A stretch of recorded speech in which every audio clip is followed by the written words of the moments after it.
Hello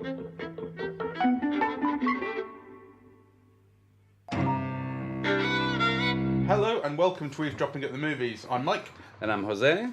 And we're talking about a classic, The Adventures of Robin Hood from 1938.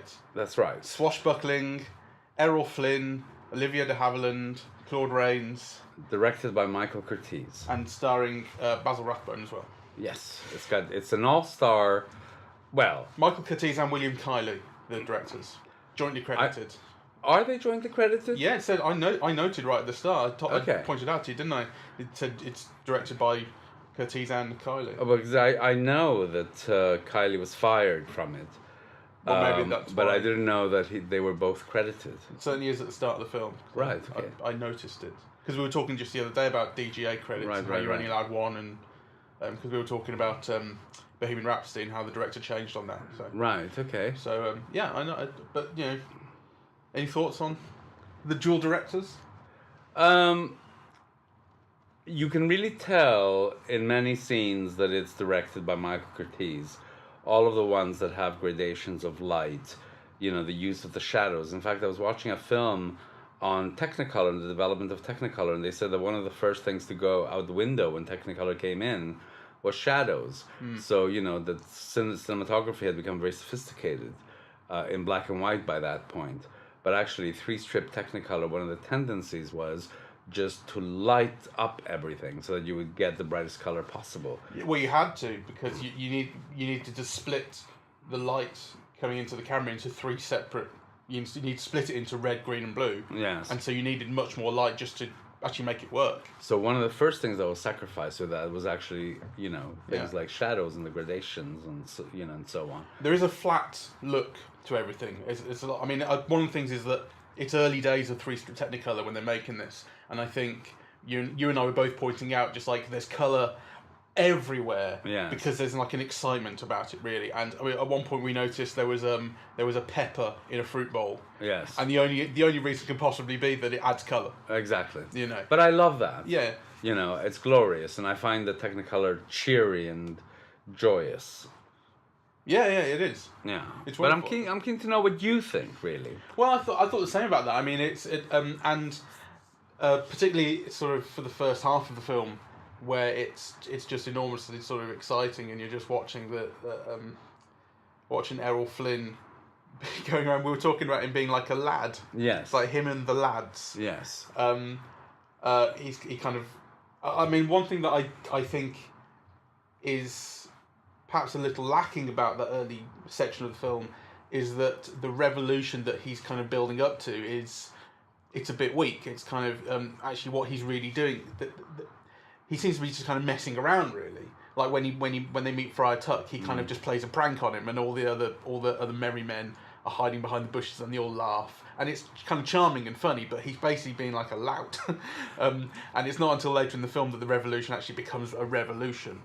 Yeah. Well, yes and no. I mean, what I like about the thing with Little John and the priest is that Robin Hood ends up being the butt of his own joke and accepts it heartily. Yeah. So, you know, he gets beaten by Little John and laughs about it instead of being angry, and Yeah, and the friar bests him in a sword fight in the river, or holds his own at least. Holds his own, yeah. And then he's all welcoming and forgiving, and you know, so there's a kind of a good-naturedness to the whole thing that is very infectious. You know, it's really cheery. You know. Yeah, and he's witty, he's charming, and he's that kind of character who sees the funny side in everything. Yes. Sort of thing. A little bit like Archer in the TV show Archer. You know, like he always the thing about Archer that I love is that no matter what kind of dangerous situation he's in, he's like hanging off the side of a building and he's got helicopters aiming bombs at him, and he's just laughing and finding it really funny. That's kind of Errol Flynn in this. Yeah, I'm kind of enthralled at the moment with Errol Flynn. Actually, I've been going kind of as systematically as I could through all of the films that he did with Michael Curtiz, and it's interesting because, you know, paradoxically, he's someone who I feel ever since I've been interested in cinema, I've known about, you know, and of course I've seen some of his films, but you know, everybody talks about how handsome he was and so on. And I never quite got it, yeah, until I saw him in motion. You know, I mean, obviously he's a good-looking man, but I didn't think he was like, whoa, you know, like so much to write home about. No, but it's his charm, and his gesture and his expressions, that sort of thing. He exudes happiness. I don't know how to describe it. You know, he exudes joy. Joie de vivre. Yes, he does. Yeah. You know, and you know, he clearly like loves people, and he loves people in all their kind of, you know, weaknesses. And yeah, so he's surrounded by people who are either not very bright or very greedy, or you know, and he kind of accepts it all about them. You know, he's like a kind of a cheery, accepting presence in all of it. Who, you know, who moves beautifully. You know, so I kind of I just, and he was. It's very interesting because he was the great action figure of his day, right? So, and it's interesting to think about those things. So the film is a remake of, you know, the Douglas Fairbanks silent film, which I've never seen, you know, though I have read on Fairbanks. And, you know, kind of Fairbanks was also the action figure of his day, you know, and he's kind of seen to be representative of that kind of, you know, American optimism, and he's always in motion, and he moves really gracefully, and, you know, so, and it's interesting to compare, you know, well, we've just seen Errol Flynn, but, you know, to action figures of other eras, so to, like, say, you know, Burt Reynolds in the 70s, or Schwarzenegger in the 80s, you know, or maybe Matt Damon now, you know, they're very, very different, you know, kind of people who do action movies, you know, and they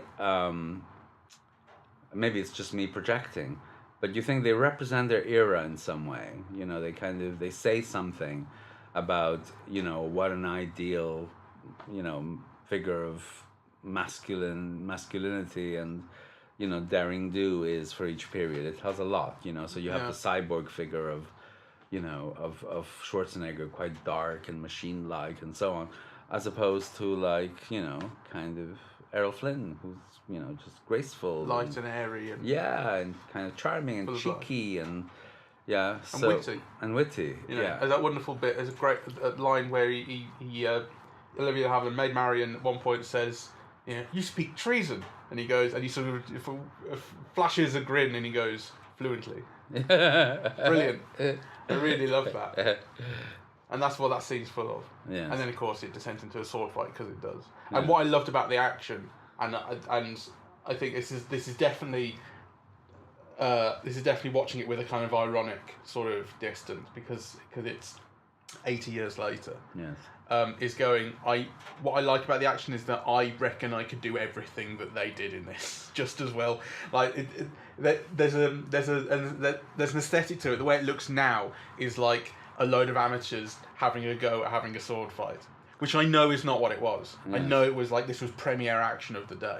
It was. But it was a huge hit. But to modernise, it doesn't look like that anymore. Well, you know, this is something that I've remarked upon in the past, and that fascinates me. You know, so like when James Cagney or Errol Flynn, actually James Cagney more than Errol Flynn, like, you know, our ideas of what spectacular action are change over time. So, you know, James Cagney throws somebody a punch and that's it, the fight's over, right? Like, you know, or it lasts 2 or 3 punches, right? But, you know, kind of, I suppose the idea was then the 2 or 3 punches were enough to put any man down if they landed right? You know, so, and to us now it just seems like... as sensibilities change, it starts to look very silly. Yeah. And you just have to keep in mind that that's not the way it looked. I mean, another thing I was thinking was... how would this film have gone across to... How would it have come across to English audiences of the time? Yes. Because today we look at it... Today, if you get an American version of an English story, generally, English audiences will find things to laugh at in it because there'll be inaccuracies, there'll be silly things that, you know, kind of cultural misunderstandings, that sort of thing. But you pointed out that, like, this is an anti-monarchist sort of tale. To a degree. It's a very democratic story. Right. It's a very Depression American story, in fact. And this was an era where, you know, you couldn't take the piss out of the Queen, you couldn't take the piss out of politicians even in England. Yes. people are a lot more deferential. Yeah, I'd be Right, curious to know, because actually that kind of reception would be easy to investigate, right? You just, you look at the reviews of the Times and the Daily Mail or whatever, and figure out how it was received, or Graham Greene or Dilys Powell, or so that kind of would not be difficult to find out. I'm assuming it was a big hit. I certainly haven't heard anything contrary.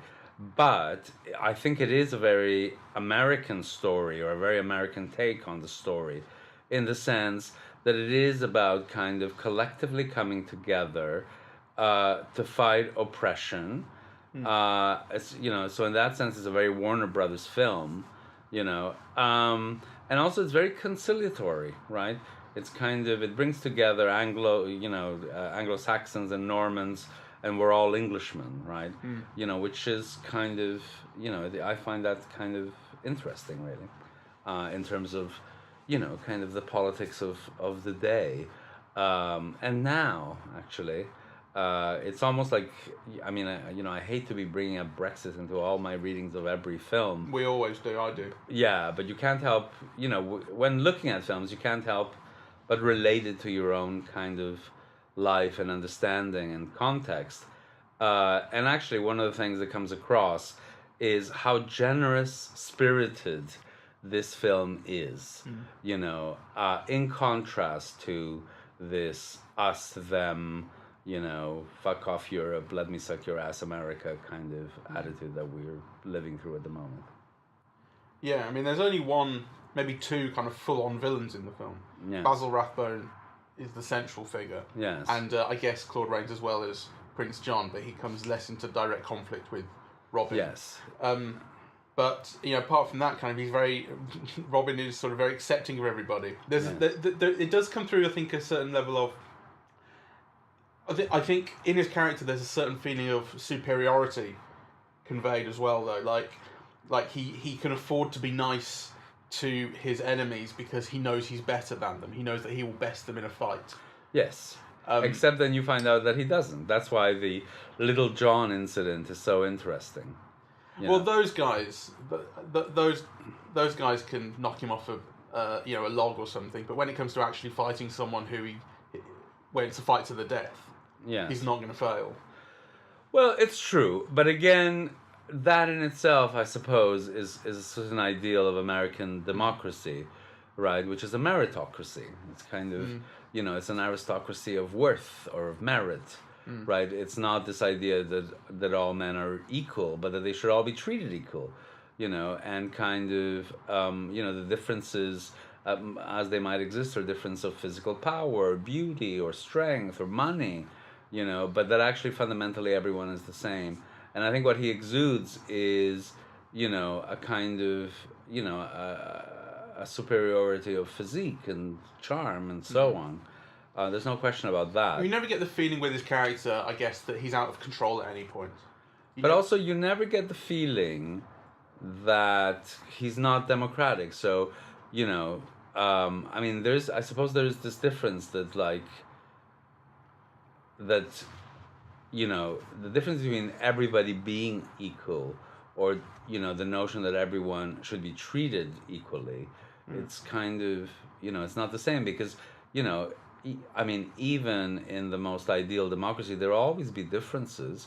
People are innately different. Some are tall, some are shorter, some are good looking, some are not good looking, some, are more intelligent or learn faster, or, some, have, physical ailments or whatever. So I think, it's the question of, how you treat people and how inclusive you are with people and so on that is the thing. And that I find the film very democratic. I can see why you find kind of positives there, but I don't think that his character at any point feels like he's out of control in a scene.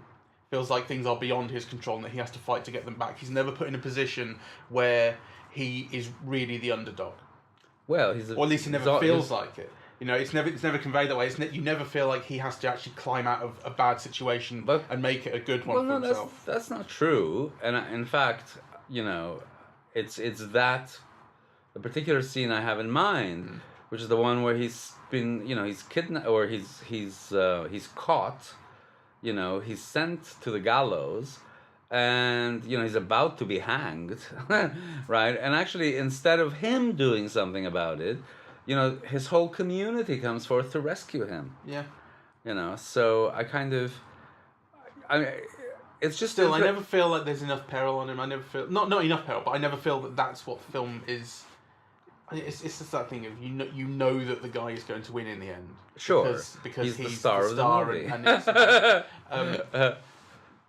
but is that something that you mind? That is a problem for you? It's not a problem, but I just think it's a slight tweak to, the reading that like he's so kind of magnanimous. I think that kind of magnanimity and generosity and democracy would come across more strongly were he in a position where it was actually at stake for him. It never feels quite like it's a stake enough for him. It feels like he can afford to be so nice and stuff because he never is ever going to get into any peril that really troubles him. You know what I mean? I do know what you mean, and I almost agree, but I do think that I suppose him being on the verge of being hung is an incident. Also, I think there's something kind of lovely about, him risking his life to climb up Maid Marian's window and declare his love, Yeah. And that's a risk. Now, we might not experience it as a risk because, we know the conventions of cinema, we know nothing's going to happen to the star. It's also true that the optimism and cheeriness and joy and health and all of that Errol Flynn exudes kinds of makes it difficult to see that he'd find a problem he couldn't get out of. Yeah. But actually, I think that's also part of what makes him him and the pleasures that his star persona has to offer.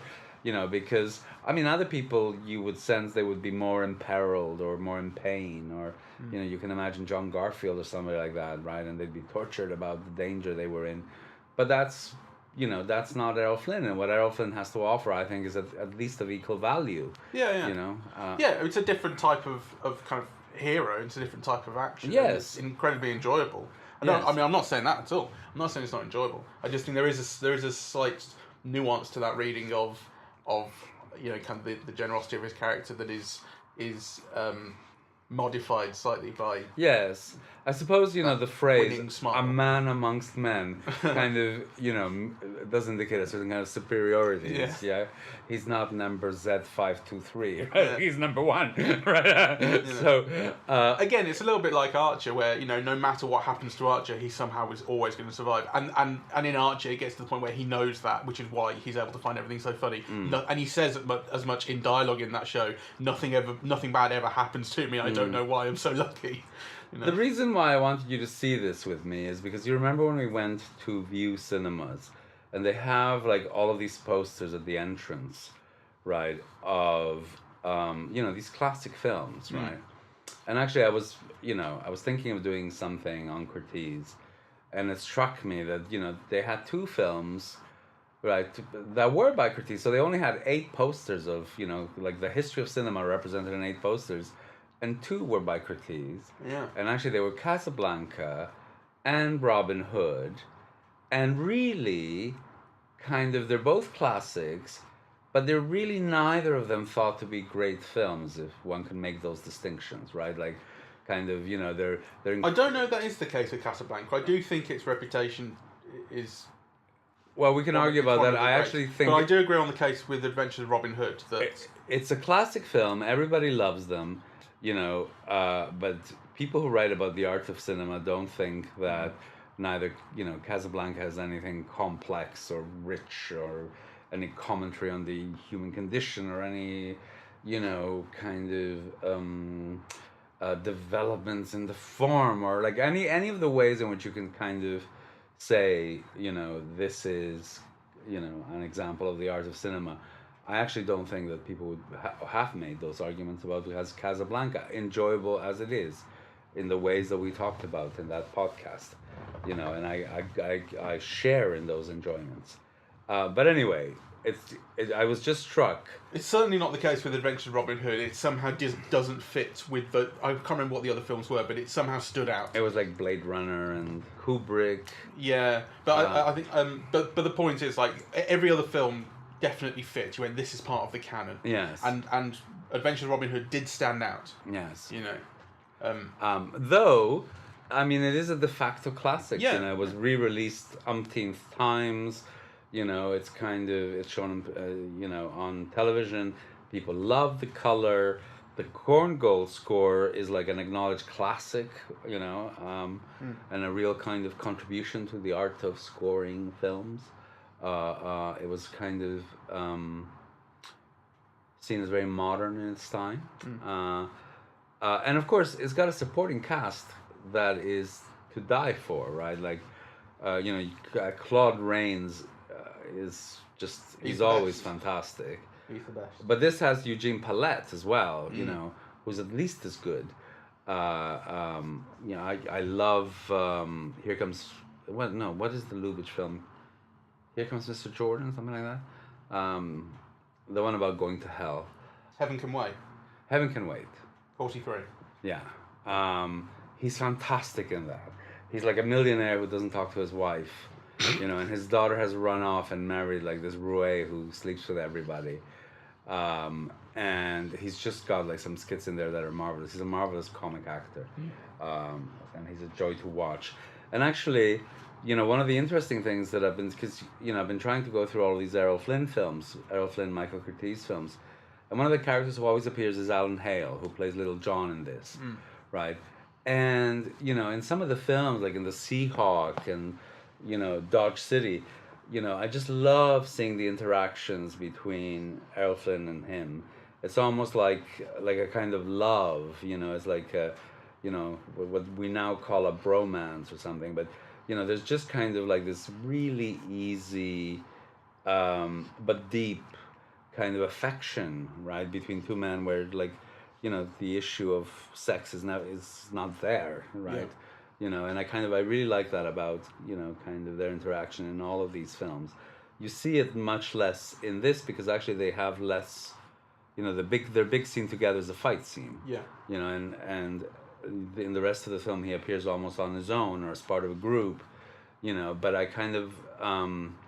love that easy camaraderie that you see in this film actually as well, you know, but kind of more developed in other films in the series. What other aspects of the film kind of caught your eye?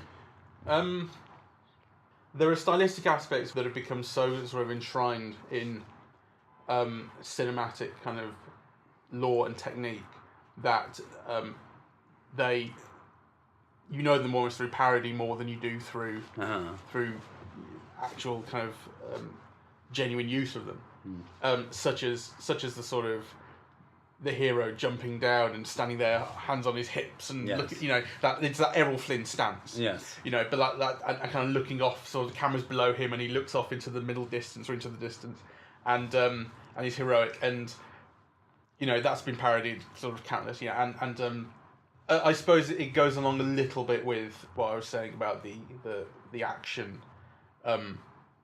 seeming a little tame or amateur by today's standards. That you know, I think it's harder to. I think it's harder to watch the film, kind of genuinely getting into it, than it was for me to watch Casablanca and genuinely get into it. I think there were things in this that I was feeling more distance with. The action and the sets and that sort of thing. They felt more.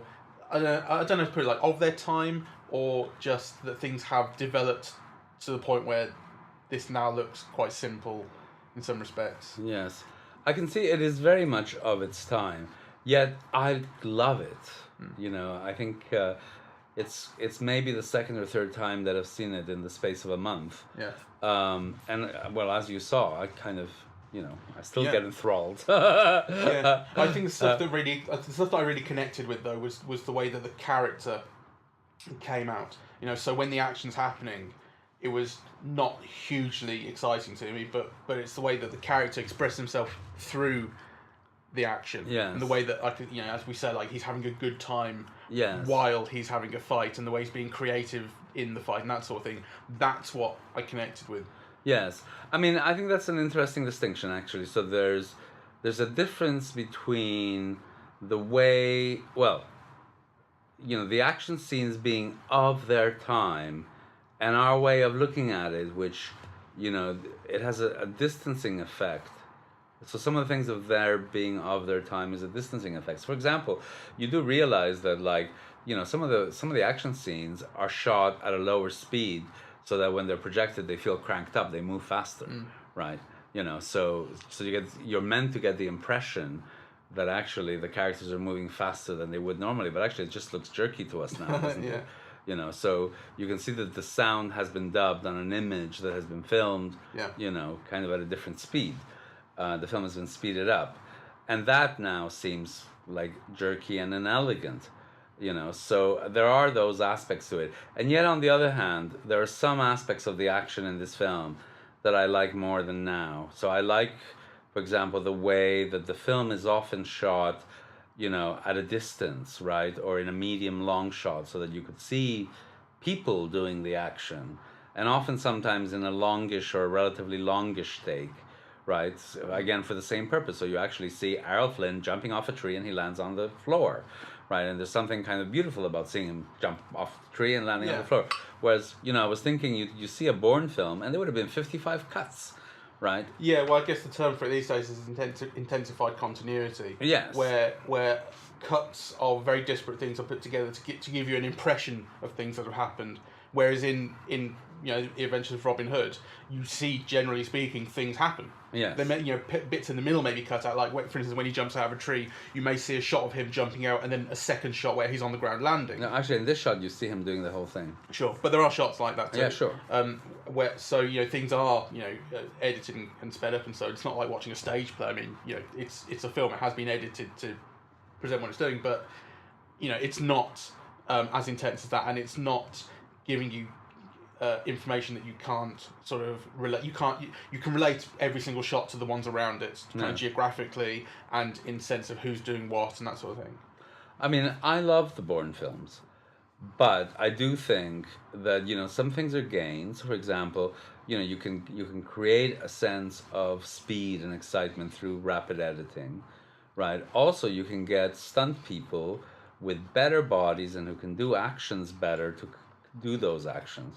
But actually, you know, what they don't provide that this film provides is, you know, seeing the star or an actor complete most of their actions, right? And so I'm not saying that they didn't have stuntmen then, obviously they did, right? You know, but the film judges those things. So, you know, kind of some things you don't see and it's just part of a, you know, but actually it does take the moment to linger and show you Errol Flynn is doing this, wow, right? You know, and actually there's an appreciation of what the body can do in motion, you know, and the grace of that and the skill in that I kind of value and appreciate. You find it amateur, you know. No, amateur is being a little strong, but it's I mean, what I found amateur was actually the performance of the actions. Like I say, when I'm watching Errol Flynn swinging a sword or jumping over a stool or something, I'm going, I can do exactly that and I will look just as good. That's kind of how that looks. It's very... Well, but that's a wonderful thing. That in itself is very democratic. I enjoyed that to make people feel that, right? That's what I felt. That's where the kind of amateur element crept into it for me. But you know, but I did enjoy that. I did enjoy feeling like everything that is being done here, I could definitely do that. So you were mentioning something about the sets and... Well, it reminded me really of Hook at points. Oh. Which was 1991, I think. Steven Spielberg film, which I really, really love. And we should watch it we should watch it together and do a podcast on it one day. Very critically derided. Critically derided. People hated it, and it came kind of... I think it was huge. It was a huge production. It had these massive sets and massive stars. And I think it may have come just sort of at the wrong time. People were just about getting sick of things on its sort of scale or of its type, and it didn't grab people. But I really love that film. Obviously, it came out when I was 3, so I wouldn't have even seen it at the cinema. But I watched it when I was a little kid at home, and I just watched it countless times. I love it.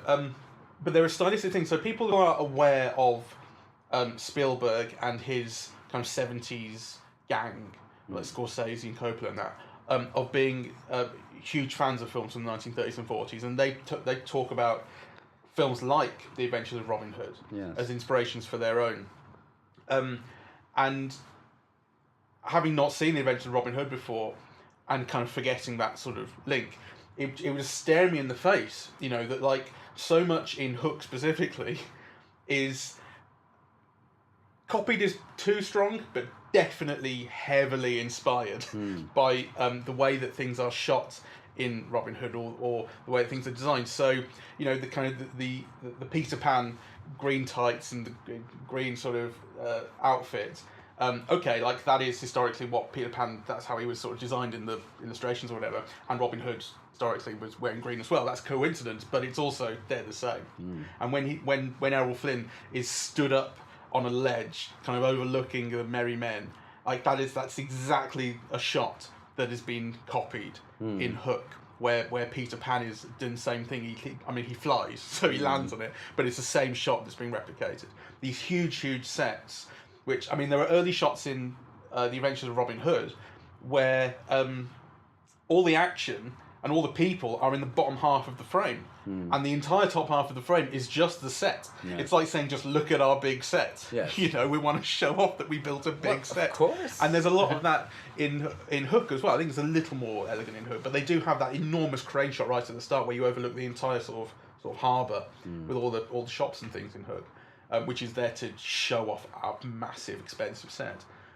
And you know, so much the sword play, for instance, when the kind of the huge gangs of people that get involved in fights. You know, so like there's a central fight in this, which is between Basil Rathbone and Errol Flynn, but everyone else in the background in the castle is fighting as well. Yeah. And you know the same sort of thing happens multiple times in Hook, where Peter Pan is fighting Captain Hook, or Peter Pan is fighting Rufio, and in the background there's loads more action going on, and you just get this sense of a huge sort of amount of action all happening in one space. Again, it's exactly the same.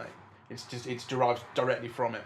And I mean, when I talk about sort of watching The Adventures of Robin Hood with an ironic distance, actually, if you look at Hook, so much of the same sort of stuff is being done. But I don't have that ironic distance with that because I grew up with that. Yes. Yeah, and it's been kind of translated into, okay, so that film is actually 27 years old now. Hook.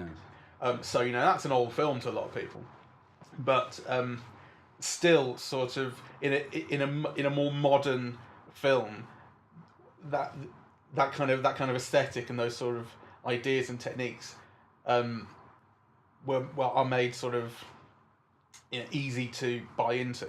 Yes. You know, in a way that, so I don't have that distance watching Hook, whereas I do have it watching Adventures of Robin Hood. But you know, I'm sure, I imagine it's a case of probably if I had grown up watching Adventures of Robin Hood on TV or something, I would probably not feel that way. Maybe that's an element of, maybe that kind of acclimatization is an element of getting rid of that distance that you feel. I wonder if you have any comment on the various versions, because part of the reason for, you know, my wanting to see this with you is also that there's a new version coming out just in a month or so. Yeah, the kind of Guy Ritchie-ish one. Yeah. So it's with there are two versions actually. There's one with Taron Egerton. I think the other one you're thinking of is the 2013 one with Russell Crowe. 2010. 2010 maybe. Yeah. So I never saw that one. The Taron Egerton one is coming out. There was the Russell Crowe one. There was the Kevin Costner one, which I've seen. There's of course the Walt Disney one. That's the only other one I have seen. Yeah, I remember also watching the television series. Oh yeah. There was a Disney series of it, so it's kind of a narrative that just won't die. So you know, and of course we've mentioned the Douglas Fairbanks 1920s or the silent version. It might be 1919 actually. Let me look it up. 1922. So there's a 1922 version with Douglas Fairbanks Sr. There are just tons though. Look at this list. Yeah. Hundreds of versions. So it's kind of a narrative that persists. Yeah. And actually, it's useful to speculate on why it persists, right? Because obviously, you know, Robin Hood is an outlaw, right? But he's fighting for justice. So in a way, he's the precursor to practically, you know, every superhero. And in fact, you could argue actually that the Green Arrow is kind of Yeah. obviously based on it. And also there's this thing. So he's not like a peasant, right? So he is like a Sir Locksley. So Robin Hood Locksley. Yeah, and is a baron, right? So he's a wealthy, and of course, like, these superhero figures, they're all wealthy, but they're all fighting for the poor, and they all lead a revolution, and they reinstate justice and order, right? Against the rich and powerful, right? So it is interesting that, that's a kind of, a myth that persists. I think the nobleman version of him is just one version. I don't think he always was. Right. But it's certainly the version in this, and it is a version of him. Because I haven't seen the new film yet, but I get the feeling from the trailer that he's not supposed to be a nobleman. You get the feeling in that, don't you, that he's a kid and sort of down on his luck, and he's going to come up from nowhere to lead a revolution. That's the impression you get. Okay, that's interesting. Because he wasn't a real guy. He's a legendary sort of folkloric figure. Yeah. So you can put your own spin on him. Yes.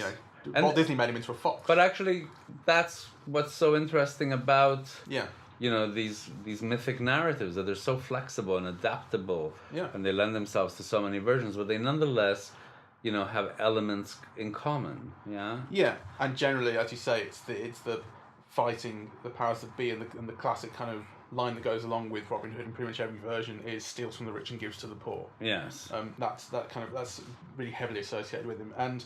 I do sometimes think that, like, in watching a fictional narrative of someone who is able to lead resistance and fight the power and achieve great things and that sort of thing, it's that escapism thing. If it excuses you from doing it in your own life. Well, I don't know. Does it excuse you or does it encourage you? I mean. Kind of. You go to the cinema to get that kick, and then you go home and you've had it. Well, I'm not sure about that, because one of the definitions of art is that it should always show you, the way that things should be, the way that they are, and the gap in between, kind of, embodying all those contradictions, right? But kind of the gap between a utopian ideal of how the world should be.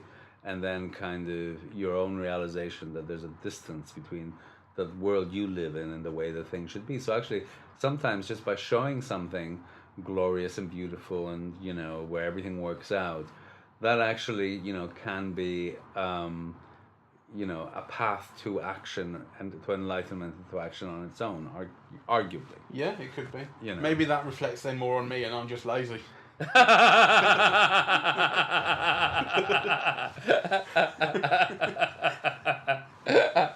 Anyway, but I think this version of Robin Hood is certainly all of those things, Yeah. Wouldn't it be interesting if the new one turned out to be good? Well, we'll have to go see it now. We'll have to go and see it. Yeah. I'm very keen on seeing the Douglas Fairbanks version, because actually now I'm ashamed that I haven't seen it really. I must make more of an effort to see it. I want to see that. I want to see the Kevin Costner one because I know it's between Kevin Costner and Russell Crowe. I couldn't even bring myself to see the Russell Crowe version. He got so much stick for it. Didn't he get really annoyed at an interviewer for telling him that his accent wasn't very good? Or I asked him why the accent changed, and he's like, "What are you talking about? My accent's fantastic." My accent's fantastic. Let me throw my phone at you.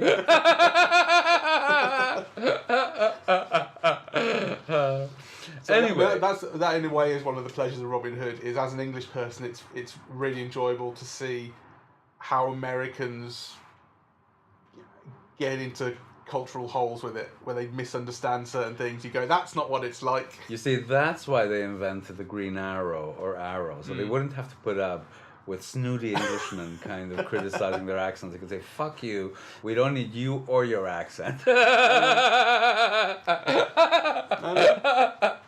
That might be a good note to end on. But that's one of the joys. Like when Americans come in and take our stories, then we have the right to be snooty about it. Well, can come up with new stories. Yeah. Anyway. Yeah, I enjoyed saying that. Yes, I think it's as great as it ever was. I found it completely enjoyable and got a kick out of the same things that I always do. And I loved, the color, the score, Errol Flynn, the supporting cast. I do think that it's one of those things where, it's better not to look for too much depth. It's not necessarily there. But actually, the attractions are exhilarating. Yes. Highly recommend. Yeah. And so, next time we'll watch a film from my youth instead of yours. Yes. Though I came to this one as an adult. I never saw this, I don't think, in my youth. I saw Really? I saw the Walt Disney television series and the animated film. But actually, for whatever reasons, maybe it wasn't shown on TV when I was growing up or whatever, I only kind of came to this as an adult, after hearing very much about it. So it's a thrilling film. I really highly recommend it. And I think it is available on Netflix at the moment. Is it? I think so. Or it might be Prime, but actually, it's definitely easily available to see. Should any of you want to, and I hope that after our discussion you do want to. Yes. Thank you very much for listening. Yes, we are on SoundCloud, iTunes, Twitter, Facebook, and YouTube, and eavesdropping@themovies.com. Yes. Next time, Hook. Thank you very much for listening.